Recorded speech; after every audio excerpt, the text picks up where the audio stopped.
How's it going? So, Halloween has been a part of American tradition for years now. And with that comes the association with certain animals. Many animals, like spiders and rats, have an association because of the weather. But as the weather gets colder, uh, they come into the home seeking warmth. Most of those I won't discuss. Rats, I'll add just a little bit here. They they do bring disease and death.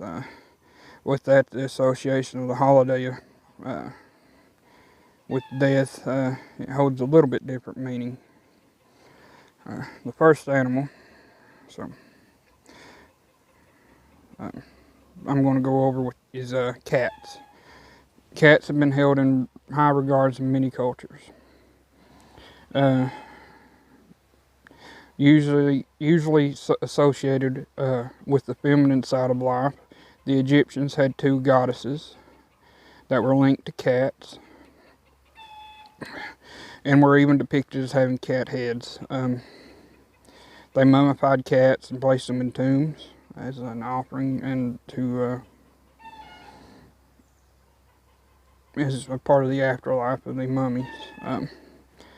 Artemis, the Greek goddess of the hunt, the wild, chastity, childbirth, one of the three Greek goddesses of the moon. She represented the waxing moon. She was believed to sometimes take the form of cats. Freya is the Norse goddess. She's a goddess of love, fertility, battle, and death. She represented female sexuality, which the Norse did not repress, as unlike the later medieval church. Her chariot was actually pulled by cats, two male cats instead of horses. Cats were associated with different goddesses linked to witchcraft during ancient times, which brings us to the Middle Ages.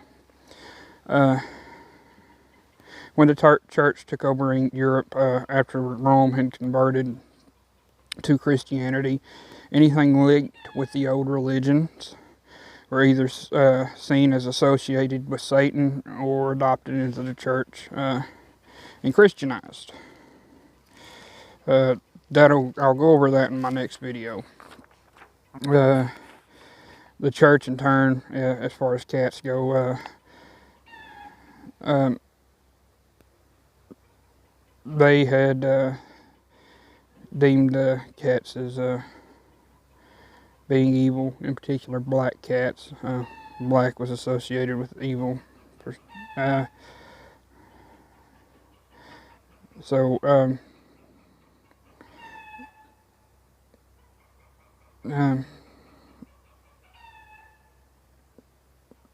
again, anything that was associated with the old religion, again, especially animals were demonized. With cats, they were turned into a witch's familiar, which was basically a demon or spirit that the witch had made a pact with to aid her in her magic. Even in ancient times, cats were thought to walk between worlds, which is another reason they believed that the witches kept a cat familiar. The next animal is going to be, we're going to go over, it's kind of a family of animals. It's going to be crows and ravens, with Halloween being a celebration of honoring death. Many paid homage to the Morrigan. Many feared her, or held her in high regards, or them. At times, she was thought to be a comparison of three goddesses, like the Greek. You see that throughout many cultures, the rule of three. She was the goddess of war, destruction, death, but she is also a goddess of motherhood. Her symbols were the crows. They were often seen on battlefields, especially after battles, feasting on the dead and sometimes them dying. And with her, she was kind of like the Valkyries in the Norse religion, who would shepherd the dead to the afterlife, or at least collect them. Another religion is another god. Odin had two ravens. The All-Father's two ravens were called Hugin and Munin, or Munin. Hugin meant thought, and Munin or Munin memory. They would fly around the world at the beginning of the day, and then they would come back, sit on Odin's shoulders, and would tell him all they had seen throughout the world, which would give him, he was a god of wisdom. Even before the Norse had a well-established religion, the raven god Odin was often seen as depicted again as with ravens. When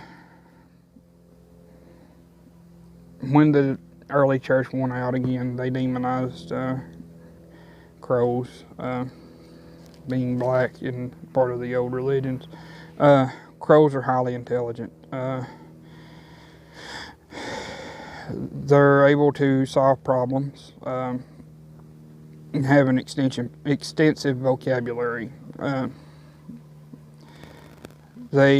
Scientists have identified well over 100 words, close to 200 words. I use words as a loose term, calls that have different meanings.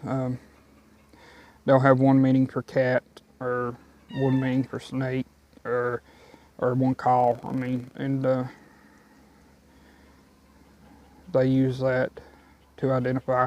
They can also have individual calls for people, and will recognize a face after if you kill a crow and they're around, they'll recognize the face and call to the other crows and tell when you're in the vicinity. It is believed that they're at least the smartest primates, and one has even been seen sledding repeatedly down a snow-covered roof on a lid as a form of enjoyment. There's a lot of noise around chickens and dogs, so I do apologize about that. Now the next animal we're going to come to, which is going to be my last, this is going to be a rather short video, it's going to be wolves. Wolves have been associated with Halloween, and it come about a little later, and there was wolves that were linked to gods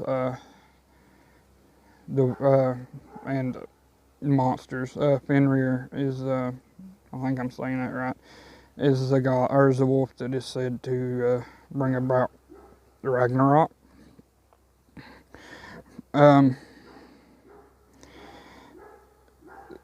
The association with Halloween, though they're loosely associated, largely later on in tradition, after the werewolf movies and things become popular. But they were feared in late fall throughout Europe and America, especially in America by European settlers. Wolves did on occasion take humans as prey, and we are easy targets for most predators, especially when we're alone and without weapons. But as fall led to the inevitable winter, so did it lead to wolves having contact with humans. they had contact with humans throughout the summer, but in the winter it could be more prevalent. So basically, not only were wolves, or not only were humans easy targets for wolves, but human livestock was easy targets as well. And when it got cold, if the winter was especially particularly harsh, the wolves targeted livestock. We, as humans, needed the livestock to live throughout the winter. The wolves seen it as an easy kill. It was easier to kill a fat cow than an agile deer. They expended less energy and basically got a little bit more meat.